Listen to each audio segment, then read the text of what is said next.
Bonsoir Cindy. Bonsoir. Les filles, j'ai la chance ce soir d'être avec Cindy, qui est notre professionnelle du massage et des produits pour le corps. Nous avons ce soir Juliette. Juliette, elle a 22 ans. Et Juliette, en fait, elle se pose la question à savoir si les gommages au sucre que l'on fait, est-ce qu'au niveau de l'utilisation, est-ce qu'il y a un changement par rapport à un gommage classique qu'on achète dans le commerce? Déjà que c'est un produit qu'elle utilise à la maison, c'est bio. Elle sait ce qu'elle met dedans. C'est plus efficace. D'accord. Et comme le sucre, c'est quelque chose qui adoucit la peau, voilà, elle peut se mélanger par rapport à les senteurs, les huiles qu'elle aime. D'accord. Aussi. Donc toujours en restant dans des huiles naturelles. Exactement. Et la fréquence d'utilisation? Par exemple, j'ai une peau sèche. Alors, c'est conseillé de faire tous les 3 semaines, le temps que les cellules se renouvellent.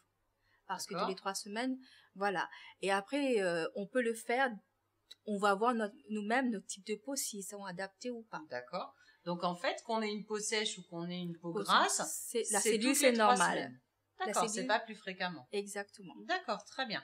Est-ce qu'il y a une méthode pour faire un gommage? Est-ce qu'il y a des gestes particuliers à faire? Alors, tout le temps en remontant les mouvements. Alors, on prend les sucres dans les palmes de la main. Oui. Alors, on les dilute un petit peu parce que comme ça fond. Ça fond le sucre. Ça fond. Et avec la température de la main, ça peut fondre un petit peu plus vite. D'accord. Et là, on attend. On commence à appliquer. Sur l'ensemble du visage? Exactement. Sec ou humide? Avec l'huile, ça va être humide. D'accord. Parce que ça va glisser un petit peu. C'est ça l'huile qui vient faire son effet. D'accord. Et un petit peu de citron ou miel, ça va aider aussi. D'accord. Et on commence sur les... voilà. C'est sur le ovale, voilà. Et on remonte. On remonte. Toujours dans des mouvements circulaires. Exactement. En remontant. Exactement. D'accord. Ça doit durer dans les... Pas le contour des yeux. On évite le contour de l'œil, c'est exact. Ce que je veux dire. Et on va dire que ça va durer dans les 5 minutes, 4-5 minutes. D'accord. D'accord. On laisse poser ou pas? Si vous voulez, s'il y a du miel là-dedans, c'est préférable parce que comme ça, on donne un coup d'éclat. D'accord. Et sinon, on peut laver. Tout dépend si on sent que la peau commence à tirer un peu. On rince. On rince. On fait un masque toujours par derrière. Toujours un masque très très doux par derrière. Parce que masque hydratant. Exactement. Comme le gommage, c'est un petit peu plus agressif que d'autres gommages, on met un masque toujours hydratant. D'accord. Pour renouveler en fait le film hydrolipidique, c'est ça? Pour renouveler, pour équilibrer le film. Exact. Très bien. Eh ben super. Eh ben dis donc, ça c'est pas des secrets de filles. Merci beaucoup Cindy. Je vous en prie. Pour toutes ces informations. Au revoir. Bonsoir les filles. Bonsoir Christelle. Bonsoir. Les filles, je ne vous présente plus Christelle qui est notre psy secret de filles. Christelle, nous avons ce soir Sarah. Oui. Sarah, elle a 16 ans. Et Sarah, en fait, elle est dans un grand dilemme. Elle a besoin de toi. Sarah, un garçon est amoureux d'elle. D'accord. Elle ne l'aime pas. D'accord. Elle ne sait pas comment faire, comment lui dire qu'elle ne l'aime pas sans le vexer. Ah bah ça c'est gentil. Alors, je t'explique. Tu ouvres la porte et tu le fous dehors. C'est ça. En fait, elle peut-être être un petit peu moins radicale. Peut-être qu'elle a envie de le garder en ami. C'est ça. C'est peut-être pour ça qu'elle te pose la question, comment est-ce qu'elle pourrait réagir, quoi. Alors en plus, elle est certainement extrêmement sensible puisqu'elle se préoccupe du bien-être des autres. Donc j'espère qu'il va être comme ça avec toi. Hein. Pas envie de le blesser. Donc c'est... voilà, moi je trouve ça génial déjà. Alors qu'est-ce qu'elle fait? Bravo Sarah. Et qu'est-ce qu'elle fait? Alors le mieux c'est qu'elle soit honnête. Parce que tant qu'elle ne répond pas vraiment, c'est là qu'elle laisse en fait l'ambiguïté et que du coup, lui va pas savoir. Il se fait des idées, tu vois? Il peut du coup. Si elle ose pas lui dire, finalement, il doit se dire peut-être qu'elle sait pas, peut-être qu'elle est pas sûre. Alors du coup, j'ai mes chances. Et du coup, elle entretient finalement l'amour qu'il a pour elle. Voilà. Donc je pense que le mieux, c'est de pouvoir lui dire les choses.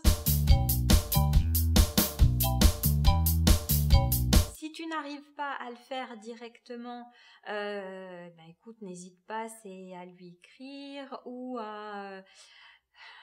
Ou non, le mieux c'est de lui dire les choses directement. Ok, prendre le courage à deux mains. C'est ça. Je t'explique.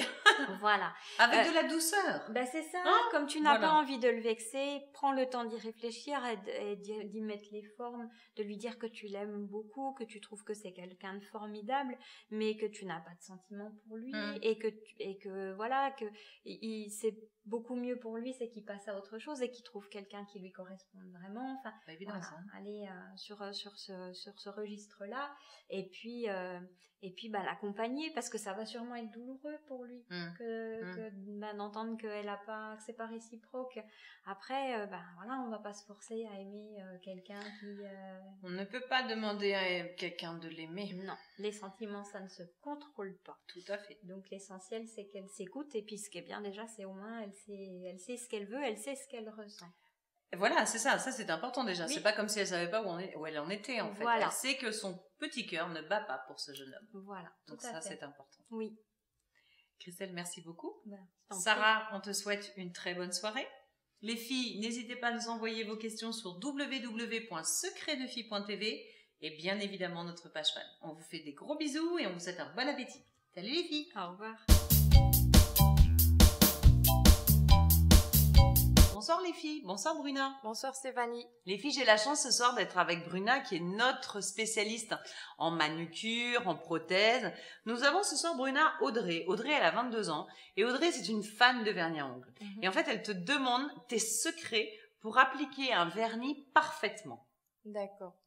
Alors, ce que je conseillerais à Audrey, ça serait d'abord de mettre déjà une bonne préparation de l'ongle. Pousser d'abord les cuticules. Alors ensuite, il va falloir enlever à l'aide d'un dissolvant tous les petits dépôts autour de l'ongle. Sur l'ongle. Pour bien nettoyer l'intégralité de l'ongle avant de mettre le vernis. Exactement. Le mieux, ça serait d'utiliser une base. Une base d'abord pour protéger votre ongle des pigments du vernis déjà pour pas que ça jaunisse l'ongle. Bien sûr, tout à fait. Alors ensuite, appliquer le vernis en 2 couches de préférence, tout en laissant quand même un temps de séchage. Et puis, si vous avez dépassé, il n'y a pas de souci, prenez un petit correcteur sous forme de dissolvant, et puis vous enlevez le petit surplus autour. Et pour terminer, une pose de top coat, donc de préférence un top coat à séchage rapide, qui va aider à faire ressortir les couleurs et à faire tenir le vernis. Alors on est bien d'accord que, tu es d'accord avec moi, quand on dit, on décide de se mettre du vernis, que ce soit sur les pieds ou sur les mains, on prévoit quand même un certain temps de séchage. Oui. D'accord ? Moi je me suis laissé dire qu'un vernis, il lui fallait 3 heures pour sécher intégralement. C'est pas... Tout va dépendre du produit utilisé. D'accord, parce Donc- que moi, quand je fais mes pieds, je les fais le matin et je m'arrange pour ne partir qu'à 14 heures. Comme ça, je marche pieds nus dans la maison et ça sèche. D'accord. Mais les mains, je dis, je fais comment? Donc du coup, si tu as un petit truc à nous donner, c'est le bienvenu. D'accord. Non, le mieux, c'est d'utiliser un vernis qui déjà lui-même sèche rapidement D'accord. et d'utiliser en plus un top coat qui va permettre D'accélérer le d'accélérer séchage. le séchage. Et c'est de ça. protéger le vernis. Aussi. Du coup. Voilà. Oh là là. Alors les filles, si vous n'êtes pas top coat, à partir de ce soir, sur les conseils de Bruna, top coat obligatoire. C'est ça. Merci beaucoup Bruna pour ces informations. Merci à vous. Les filles, n'hésitez pas à nous envoyer vos questions sur www.secretdefille.tv et bien évidemment notre page fan. Je vous souhaite une très bonne soirée et un bon appétit. À demain. Au revoir. Bonsoir les filles. Bonsoir Isabelle. Bonsoir. Les filles, je vous présente Isabelle et notre compagnon du moment, Aristo. Hein, Aristo? Les filles, j'ai la chance ce soir d'être avec Isabelle qui est notre spécialiste déco. Oui, Isabelle, tu travailles dans le milieu du bois. exactement. Oui. Déco, bois, atelier zen. Exactement. Donc, une atmosphère reposant. Nous avons ce soir Isabelle Linda. Linda, elle a 26 ans. Et Linda, elle a besoin d'idées de déco. Donc, elle dit, Isabelle, au secours, est-ce que tu peux me donner des idées de déco pour mon salon? Oui, je n'ai pas assez de précision pour pouvoir faire quelque chose. Il D'accord. aurait fallu préciser si c'est un appartement, la dimension de la pièce. On ne met pas la même chose dans une maison qui fait 200 mètres carrés que dans un appartement qui fait 50 mètres carrés. D'accord. Ceci étant, j'ai des meubles, des petits meubles, j'ai des grands meubles, j'ai du sur-mesure si besoin était. C'est tellement important dans le monde dans lequel on vit de pouvoir se ressourcer chez soi par une ambiance que ce meuble apporte. Alors moi, je dis toujours, la maison, c'est le refuge. Exactement. Quand on sort du boulot, quand on a eu millions de problèmes dehors, avec son chéri, avec son patron qui nous a pris la tête toute la journée, quand on rentre à la maison, on ferme la porte, c'est le refuge. C'est son domaine à soi, quoi. C'est voilà. Et c'est important de se sentir bien chez soi. Il y a beaucoup de gens qui ne savent pas qu'il faut aider. C'est vrai? Qu'il faut aider à ça, oui. D'accord. Parce que c'est une éducation quelque part. Hein. C'est pas donné à tout le monde de pouvoir aménager un endroit pour y être bien. Oui, c'est vrai, tu as raison. Je peux pas être médecin. Hein. Tu as raison. J'ai pas cet amour-là de sauver les gens et j'ai pas la capacité intellectuelle non plus. Mais j'ai cette sens. Faculté. Voilà. Bien sûr. Donc tout le monde ne peut pas être tout à la fois et si je peux aider.